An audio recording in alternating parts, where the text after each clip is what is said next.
నా పేరు బొబ్బేపల్లి సురేష్ నాయుడు, సర్వేపల్లి నియోజకవర్గ జనసేన పార్టీ.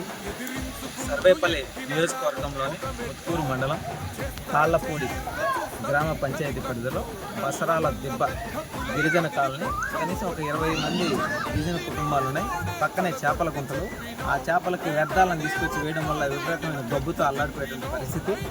అయితే ఈ తాళ్లపూడి అని సపరేట్గా ఎందుకు చెప్తున్నానంటే,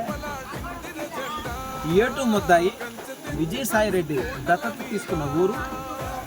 గత 5 ఏళ్ళు వైసీపీ పాలనలో అధికారంలో ఉన్నప్పుడు కనీసం స్థానిక ఆనాటి ఎమ్మెల్యే మంత్రి కాకాని గోవర్ధన్ రెడ్డి ఆయన అనుచరులు ఏ రోజు కూడా ఇక్కడికి వచ్చి చూసిన పాపాన బోల. ఎందుకంటే విజయసాయిరెడ్డి దత్తత తీసుకున్నప్పుడు ఆ గ్రామం రూపురేఖలు మారినాయా? లేదు. మీకు మాత్రం మీ గానుగులు నిండాయి. కనీసం ఇక్కడ ఉన్నటువంటి పిల్లలు కనీసం 30-35 మంది పిల్లలు దాకున్నారు. వీళ్ళు బడికి వెళ్ళాలంటే, తాళపూర్లోకి వెళ్ళాలంటే కనీసం ఇక్కడ 1.5-2 కిలోమీటర్ల దాకా చుట్టూ మరుగు, కనీసం మట్టి రోడ్డు కూడా లేనటువంటి పరిస్థితి. మోకాళ్ళకు బుడద.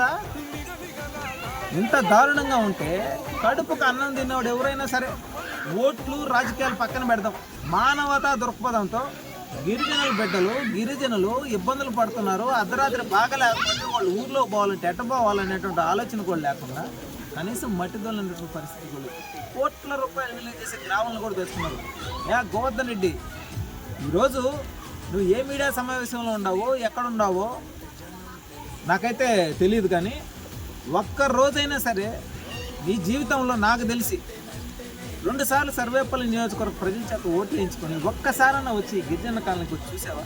కరోనా సమయంలో మేము కూరగాయలు పంపిణీ చేసాం, రేషన్ కార్డు లేని వాళ్ళకి బియ్యం పంపిణీ చేసాం. ఈరోజు కూడా వచ్చాం, ఆ బిడ్డల పరిస్థితులు చూసాం. కూటమి ప్రభుత్వం గిరిజనులకు అండగా ఉంటుంది. కూటమి ప్రభుత్వం ఏదైతే పిల్లలందరూ కూడా బడికి పోయేదానికి వసతులు కల్పించే విధంగా, రెండవది వచ్చి వీళ్ళకి ఏ వసతులు లేవంటే కనీసం రోడ్డు కూడా అందించేదాకా వచ్చి దానికి డంపు కూడా సరిగ్గా లేనటువంటి పరిస్థితి. అన్నింటినీ కూడా మేము ఏదైతే కూటమి శాసనసభ్యులు సోమిరెడ్డి చంద్రమోహన్ రెడ్డి గారి దృష్టికి తీసుకువెళ్ళి